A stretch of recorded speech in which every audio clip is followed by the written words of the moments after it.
Hey everyone, this is Joe Hall, and in this video I'm going to show you how to turn on proper data streams in Google Analytics 4.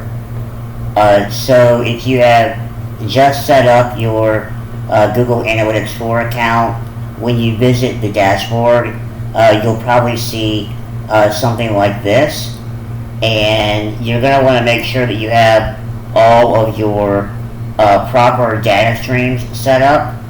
And so to get started, to do that, you can go down here to the bottom left-hand corner where it says Admin, and if you click that button, it takes you to the Account Admin section, and you should see all these different options here.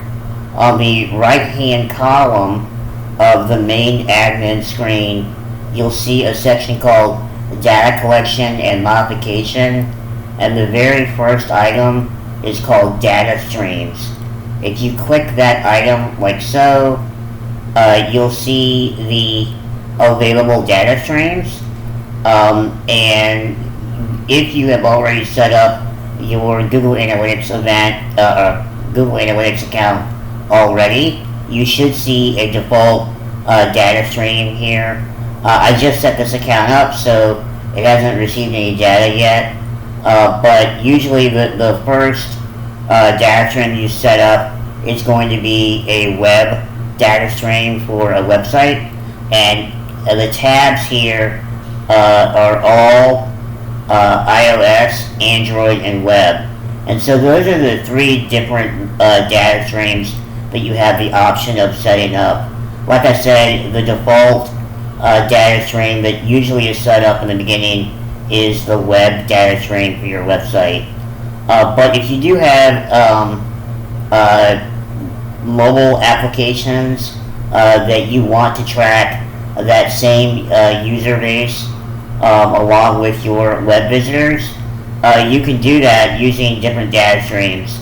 And the first one here is for iOS, which is of course Apple's products. You're going to want to click iOS here and then go over here where it says Add Stream, and it's a pull-down menu.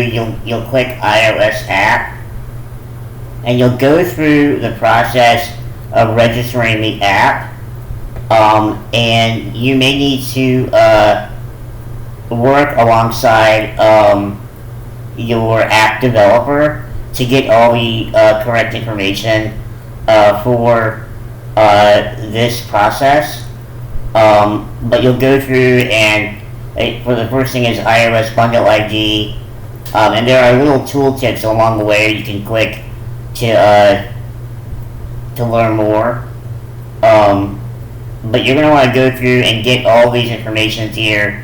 These have to match up with what is inside the App Store ID, or inside the App Store, for this to work correctly.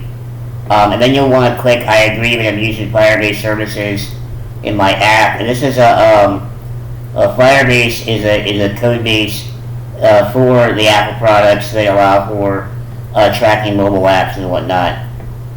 You'll go through this entire process.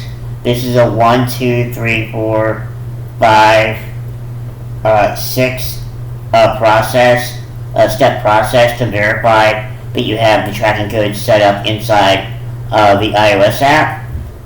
And you will need to get a developer to help you with this, because one of the main steps, the fourth step here, is to add the Firebase software development kit to the app itself. And so that's like a library of software that fits inside the app's code. And so you will have to get a developer to help you with this if you are not already the developer. The next thing we'll look at is Android, and by the way, after you get your iOS app installed, it'll be listed here under the iOS tab, and it will also be listed under the All tab right here. But let's take a look at Android real quick. Android's the same way. When you click on the Android tab, you're going to go to Add Stream right here, and go down to Android app. And with the Android app, it's similar. It's a little bit less complicated than setting up an Apple iPhone app. But with the Android app, they're going to want to know the package name and the app name, and these are the same things that you put into the Google Play Store when you register your app with Google Play. And then you're going to want to put that same disclosure that you're using the Firebase services. You're going to go through the second process of provisioning the Google Cloud Project, which is a service that Google provides that allows for you to store data and apps on their cloud. And then you're going to download a config file and then add that same Firebase SDK software development kit into your app code.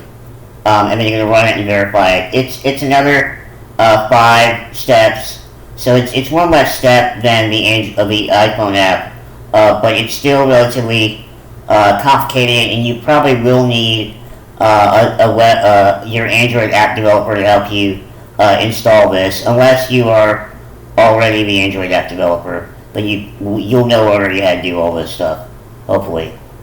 After that is set up, the next one here is web, and like I said, you should already have a web data stream set up by default.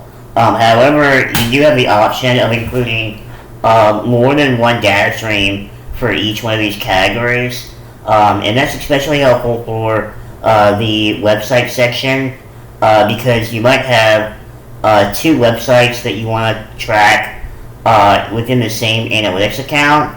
I'll admit that can be very confusing within reporting, and you have to customize the reports if you're going to do that.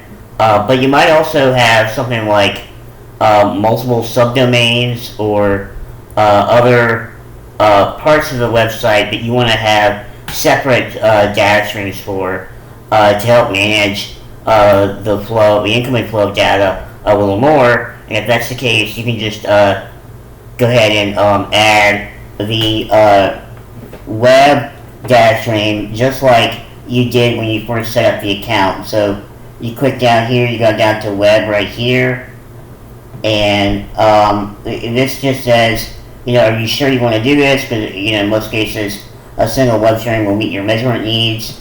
Let's just go through the process and say yes anyways. So you click yes, and it goes through the same exact process you went through when you set up your original data stream. It'll give you a tracking code that you'll place on the website, whether it be a subdomain or whatnot, and then you can connect it all together with this process. Anyways, I hope this has answered all your questions on how to set up proper data streams within Google Analytics 4. Thanks a lot.